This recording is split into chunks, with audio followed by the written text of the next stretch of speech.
अध्याय 29 अमरेश्वर महात्म्य वर्णन। ओम नमो नर्मदाय। श्री मार्कंडेय उवाच कृते युगेथ संप्राप्ते बलिर्नाम महासुरः तस्य पुत्रो महावीर्य सहस्त्रभुज विश्रुतः। मुनिश्रेष्ठ श्री मार्कंडेय वदले, यानंतर सत्ययुगात बली नावाचा महासूर प्राप्त झाला। त्याचा विख्यात महापराक्रमी सहस्त्रभुज पुत्र होता। त्याने देवतांचे 1000 वर्ष श्री महादेवाची आराधना केली। श्री महादेव प्रसन्न होऊन त्याला वदले, हे श्रेष्ठ, तू वर माग। तू जो वर मागशील तो मी तुला निसंशय देईन। बाणासुराने सांगितले, हे प्रभू, जर आपण माझ्यावर प्रसन्न आहात तर सर्व देवांना जिंकण्यास अयोग्य असे माझे दिव्य पूर व्हावे। आपण सोडून अन्य देवतांना ते प्राप्त होऊ नये। माझ्यासह त्यास स्थैर्य लाभावे आणि माझ्या इच्छेनुसार तेथील अनुशासन व्हावे। हे देव, नित्य माझ्या मनाप्रमाणे माझे पूर व भवन असावे। महायशवंत बलिराजाचा पुत्र बाणासुराला श्री महादेव वदले, असेच होईल। त्यानुसार श्री विष्णूनेही विचारले, तू श्री महादेवाला काय मागितलेस? तेव्हा बाणासूर उत्तरला, सर्व देवतांना जिंकण्यास अयोग्य व असुरांना सुद्धा दुर्लभ असे श्री महादेवाने मला सर्व पुरींमध्ये श्रेष्ठ पूर दिले। श्री विष्णू वदले, श्री महादेवाने जसे तुला तुझ्या मनाप्रमाणे पूर दिले तसेच मी सुद्धा तुला पूर देतो। श्री विष्णूने सुद्धा त्याला दुसरे मनोरम पूर दिल्यावर श्री महादेव व श्री विष्णूने दोघांनीही बलिराजाचा पुत्र बाणासुराला सांगितले, हे बाणासूर, जिथे श्री ब्रह्मदेव आहेत तिथे तू त्वरित जावेस। जिथे श्री ब्रह्मदेव होते तिथे बाणासूर गेला। त्यास आलिंगन देऊन श्री ब्रह्मदेवाने विचारले, अनेक 1000 वर्ष तू घोर तप केलेस, त्या तपामुळे प्रसन्न झाल्यावर श्री महादेवाकडून तुला काय वर मिळाला? बाणासूर उत्तरला, श्री ब्रह्मदेव, मी श्री महादेवाला प्रार्थना केली तेव्हा त्यांनी मला प्रसन्नपणे वर दिला व माझ्या इच्छेनुसार मला सुंदर मनोरम पूर मिळाले। त्यानंतर त्यासारखेच अन्य पूर मला श्री विष्णूनेही दिले। श्री ब्रह्मदेव श्रेष्ठ बाणासुराला वदले, तू प्रार्थना केल्यामुळे त्या रुद्र महात्म्याने तुला जसे पूर दिले तसेच मीही तुला पूर देतो। या प्रकारे 3 देवांनी दिलेले ते त्रिपुर संबोधले जाते। हे राजा, या प्रकारे वर प्राप्त झाल्यावर बाणासूर महापराक्रमी असुर झाला। तो सहस्त्रभुज देवांना अवध्य झाला। दानव, देव, यक्ष, विद्याधर, गंधर्व व राक्षसांचे जे पुर होते ते सर्व त्याने तोडले। तसेच स्थंडिलचाही नाश केला। हे भरत वंशोत्पन्न राजा, प्राचीन काळातली इंद्रदेवाची अमरावती पुरीही त्याने भग्न केली। तर हा शेवटी असुर आहे आणि त्या असुराने आपल्या तपाने 3 देवतांना प्रसन्न केलेला आहे आणि त्याने प्रसन्न केलं, 3 पूर मिळाले तरी सुद्धा त्यांनी ती जी वृत्ती आहे, आसुरी वृत्ती आहे, की सर्व काही आसुरी म्हणजे स्वार्थी वृत्ती आहे आणि त्यामुळे त्या स्वार्थी वृत्तीमुळे इतके 3 देवतांकडून 3 पूर त्याला प्राप्त झालेत तरी सुद्धा त्याचं समाधान काही झालेलं नाही आहे आणि तो इंद्रदेवाच्या अमरावतीपुरीवर सुद्धा आक्रमण करतो आणि ती त्याने भग्न केलेली आहे। सर्वत्र त्रिपूर झाले। अशा रीतीने तो त्रिपूर त्याचं वाढवतच चाललंय। केवळ कैलासच राहिला। भयभीत देवांनी श्री महादेवाकडे धाव घेतली व ते म्हणाले, बाणासुराला आपण श्री विष्णूने श्री ब्रह्मदेवाने वर दिला, त्याच्याशी लढण्याचे सामर्थ्य कोणासही नाही। जो कोणी त्याच्यासमोर उभा राहील तो भस्मसात होऊ शकतो। हे वचन ऐकून श्री महादेवाला आश्चर्य वाटले व त्याने त्यावेळी श्री विष्णू, श्री ब्रह्मदेव आदी देवांना पाठवले। श्री महादेव वदले, देवांनो, 30 करोड महाबलवान असे तुम्ही एकत्र होऊन यत्नपूर्वक त्या त्रिपुराचा विनाश करा। त्यानंतर 30 करोड महापराक्रमी देव एकत्र झाले। अति तीक्ष्ण व लोखंडी आयुध घेऊन ते बाणासुराच्या त्रिपुरात गेले। मार्ग, पूर व देश मेघांप्रमाणे झाकत मनातील विचारांप्रमाणे अल्पावधीतच धनुष्यातल्या सुटलेल्या बाणाप्रमाणे युद्धबळ संपन्न व बलशाली ते सर्व देव त्रिपुरात गेले। जे सेवक त्या बाणासुराने दशदिशा पाहणी करण्यासाठी पाठवले ते सर्व बाणासुराला म्हणाले, हे प्रभू, आपण निश्चिंत का आहात? तेव्हा बाणासुराने सांगितले, आज माझा वर सफल झाला, इच्छित फलप्राप्ती झाली।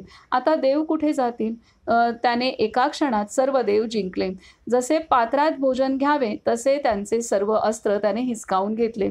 इंद्रदेवाचे वज्र, श्री विष्णूचे चक्र, श्री ब्रह्मदेवाचे कमंडलू व वरुणदेवाचे पाश त्याने हरले. कुबेराची गदा, मरुतचा अंकुश, यमराजाचा दंड व अग्नीची शक्ती त्याने हरण केली. श्री महादेवाने प्रसन्नतेने दिलेले त्या कामरूप दैत्य राजाचे त्रिपुर, श्री ब्रह्मदेव, श्री विष्णू आदी सर्व देवतांनी चौफेर बाधा करण्यास योग्य नव्हते.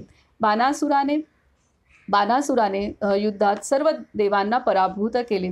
तेव्हा निरुत्साही जर्जर अवस्थेतील देव श्री महादेवाकडे पुन्हा गेले. श्री महादेवाने विचारले, तुम्ही तिथे जाऊन काय केले? त्याच्याशी तुम्ही कसे युद्ध केले? देव म्हणाले, श्री महादेव, आपणास काय सांगावे? आम्ही त्याच्यापुढे काहीच सामर्थ्य दाखवू शकलो नाही. त्याच्याशी युद्धात आम्ही कोणीच सामना करू शकलो नाही.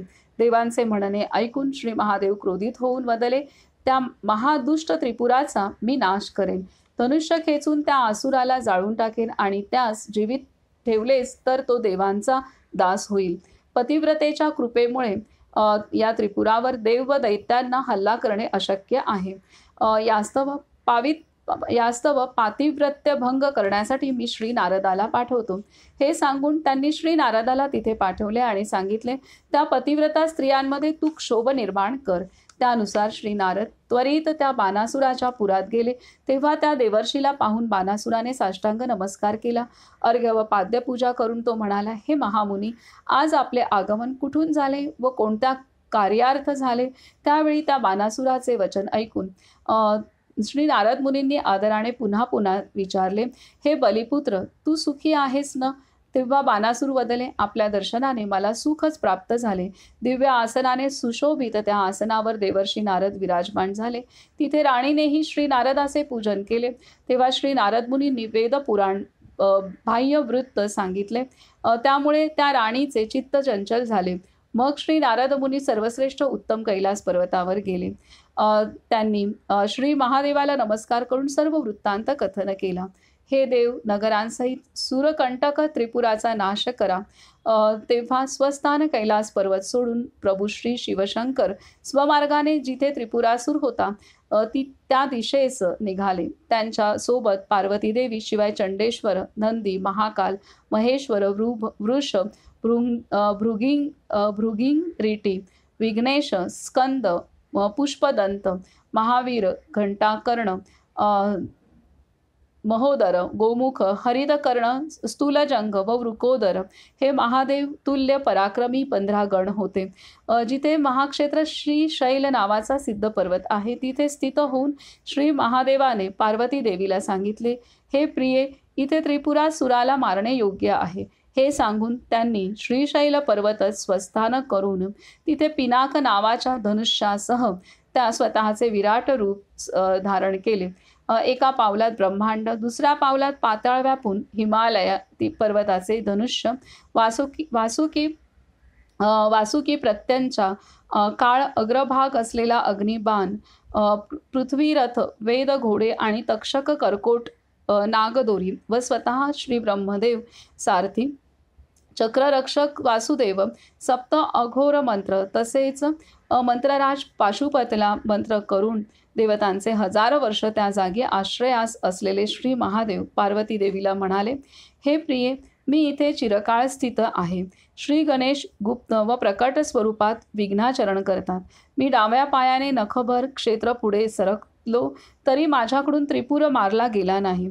त्यांनी श्री गणेशाला विचारले, हे गणाधीश, त्रिपुरासुराचे रक्षण करण्यास तू का प्रवृत्त झालास? हे ऐकून श्री महादेवास श्री गणेशाने उत्तर दिले, जर मी तुमच्या मार्गात विघ्न निर्माण केले नाही तर लोक माझे पूजन कसे करतील? हे प्रभू, माझे पूजन केल्याशिवाय जो देव वा दैत्य कोणतेही कार्य करण्याची इच्छा करतो, मी त्याच्या कार्यात अवश्य विघ्न निर्माण करतो. श्री शिवशंकराने श्री गणेशाला असेच होईल हा आशीर्वाद दिल्यानंतर वध करण्यायोग्य शक्तिमान त्रिपुरासुराला लक्ष्य करून ते युद्धात सिद्ध झाले. ते म्हणाले, त्रिपुरासुर परक्यांचे पुर जिंकणारा महादुराचारी तपस्वी दैत्य असल्यामुळे या दुष्टाला मारण्याकरिता मी कोणता बाण सोडू?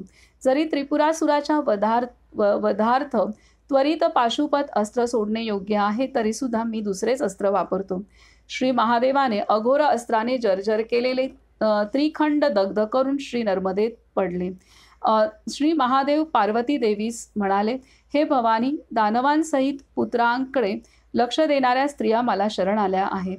शेकडो हजारो स्त्रिया खाली पडत आहेत. त्या निर्दय अग्नीने त्या सर्व स्त्रियांच्या पतींना भस्मसात केले. एक नगर श्रीशैल पर्वतावर पडले, दुसरे अमरकंटकला पडले व तिसरे गंगासागरमध्ये पडले. पुत्र पौत्र पत्नी रत्ने सुवर्ण नगर सर्वांचा विनाश झाला, परंतु माझ्या लिंगाचा नाश झाला नाही. माझे 9 करोड लिंग तिथे होते, त्यापैकी एखादे जरी दग्ध झाले असते तरी मी अग्नीत प्राणत्याग केला असता.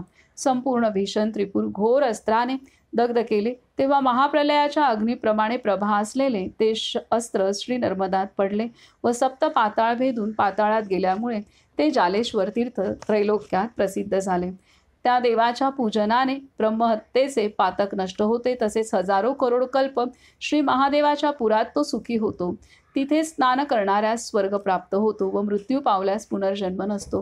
हे भरत वंशोत्पन्न राजा, तिलोदक व पिंडदानाने जोपर्यंत श्री महादेव व श्री नर्मदा आहेत तोपर्यंत तो सुखी राहतो. 1.5 करोड लिंग गंगासागर संगमात, 1.5 करोड लिंग पुरवर्धनात, 5 करोड त्रिपुराजवळ श्री शैलेला व 3 करोड अमरकंटकला पडले. इतके बाणलिंग भुक्तिमुक्तिदायी आहेत. त्रिपुराचा नाश करणारे महाप्रलयाच्या रुद्राग्नी समान हे ज्वलंत अस्त्र श्री नर्मदा सोडून अन्य कोणती नदी धारण करण्यास समर्थ आहे. असे ते अस्त्र श्री नर्मदा जलात पडले. त्रिपुरवधामुळे प्रकट झालेल्या या जालेश्वर तीर्थाबद्दल मी तुम्हाला कथन केले. याबाबत चराचरात कोणी जाणत नाही.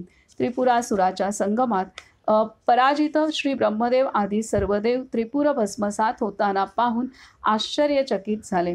एकाच बाणाच्या पराक्रमाने भस्माचे ढिगच्या ढीग झाले. स्वनगरी जळताना पाहून भयभीत बाणासूर हे स्तोत्र वाचू लागला. ओम अनादि देव ईश विघ्नेश्वर महेश्वर सर्वज्ञ अज्ञाननाशक ज्ञानदाता आपणास नमस्कार असो. अनंत गुणरत्न परेश आपणास नमस्कार असो. हे परात्पर परातीत उत्पत्ती स्थिती करणारे सर्वार्थाने सिद्धिदायक विश्वेश्वर आपणास नमस्कार असो. हे निरंजन निराधार स्वभावाचे निरुपद्रवी प्रसन्न परमेश योगेश्वर आपणास नमस्कार असो. हे असुरगण पिशाचग्न भूतवैतालनाशक भूतनाशक भूतनाथ जगन्नाथ सर्वाधार आपणास नमस्कार असो. हे सृष्टी संवार मोक्ष व सप्त पाताळाचा आश्रय श्रीकंठ नीलकंठ ईश महाकंठ आपणास नमस्कार असो. त्र्यंबक त्रिशूळधारी त्रैलोक्य रूप आपणास नमस्कार असो. हे कपालभूषित अंगाचे चंद्रशेखर पार्वतीचे अर्धांगरूप सुरासुरांकडून नमस्कृत स्वरूपात विद्यमान चल अचल शरीराचे सर्वव्यापी लक्षहीन अंतर्बाह्य निर्मळ तेजस्वी मूर्तीत घनरूप स्वच्छ स्फटिका समान प्रकाशरूप लाल निळा पिवळा सफेद काळ्या वर्णाचा अल्परूप मायारूप चैतन्यरूप आदी मध्य अंतरहित प्रकट शरीर रहित लिंगरूप आपणास नमस्कार असो. मध्यान्नी सूर्यात रुद्ररूप निवास असल्यामुळे मध्यान्ह संप्रज्ञात समाधी हृदय कमळ सूर्य चंद्र सूर्य आकाश वायू अग्नी पृथ्वी जलनाद बिंदू आत्मा आदी मध्ये अंतस्थानी प्रबुद्ध अर्थात सर्वव्यापी सदा आद्य अशा आपणास नमस्कार असो. हे महाप्रभू, जिभेच्या चंचलतेनुरूप मी हे वर्णन केले आहे. हे सुरेश मला क्षमा करा. आपले वर्णन करण्यास कोण समर्थ होऊ शकतो. मुनिश्रेष्ठ श्री मार्कंडेय वदले. बाणासुराच्या स्तुतीने श्री शंकर महादेव प्रसन्न होऊन त्या बाणासुराला म्हणाले, हे दैत्यनायक, सेवा व अपराधामुळे उत्पन्न झालेल्या तुझ्या कामाबद्दल मी क्षमा करतो. तुझे कल्याण असो. तुझ्या मनःकामनेनुसार इच्छित वर तू माग.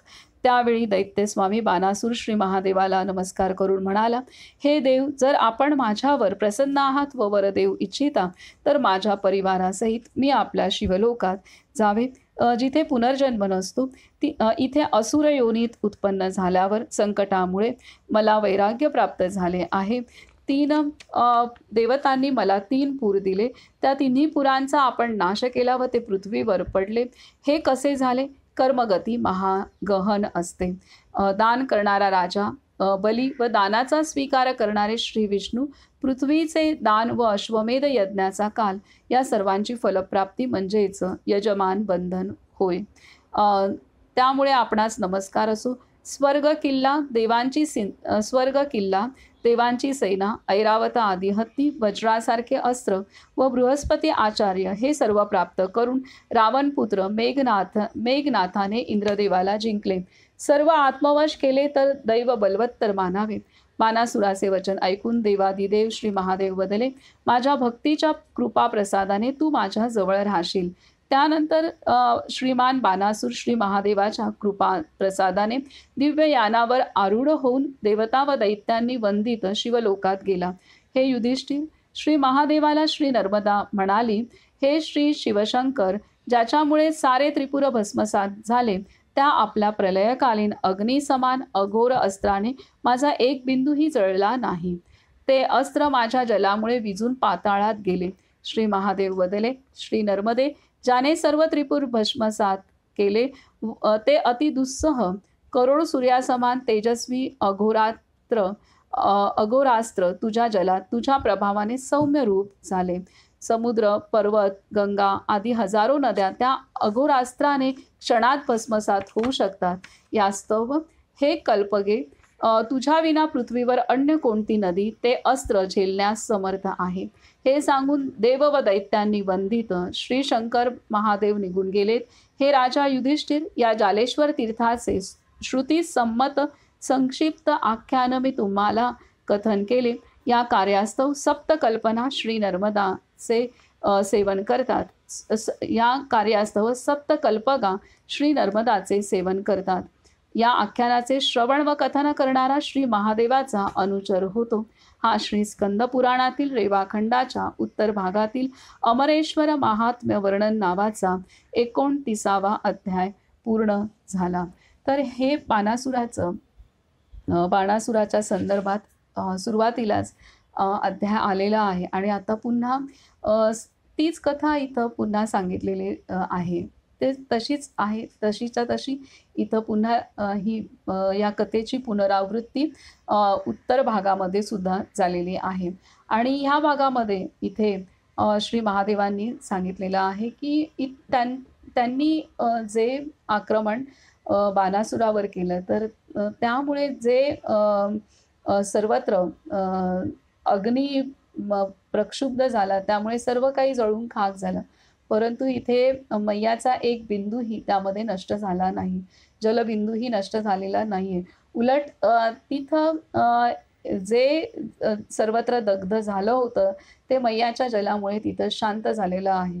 असं हे मैयाची महानता आणि तिची शक्ती, तिचं सामर्थ्य इथं या अध्यायामध्ये विशेषत्वाने या अध्यायाच्या शेवटी श्री महादेवांनी कथन केलेलं आहे. मैयाची महिमा महादेवांनी स्वतः केलेली आहे.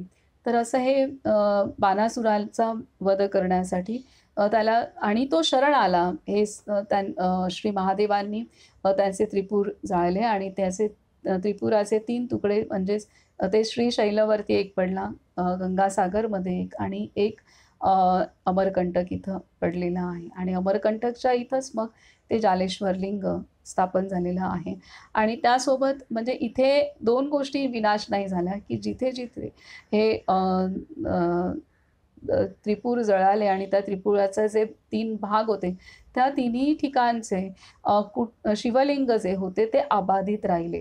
तिन्ही ठिकाणचे शिवलिंग अबाधित राहिले. आत्ता जी आपण विमान दुर्घटना पाहिली तर तिथं सर्व काही जळून खाक झालं, परंतु तिथे श्री भगवद्गीता होती, इस्कॉनची जी जे एअर हॉस्टेस होती तिची ती भगवद्गीता होती.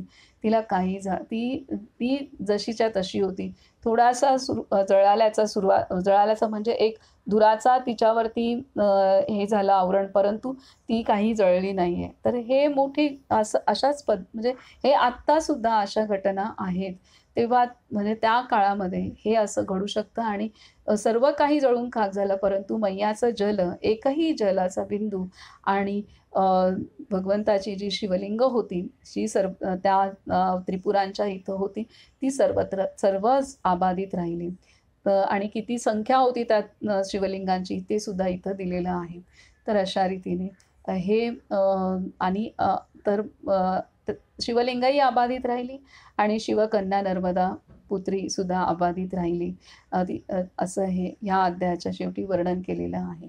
तर आता इथं आपण थांबूयात. नर्मदे हर, नर्मदे हर, नर्मदे हर.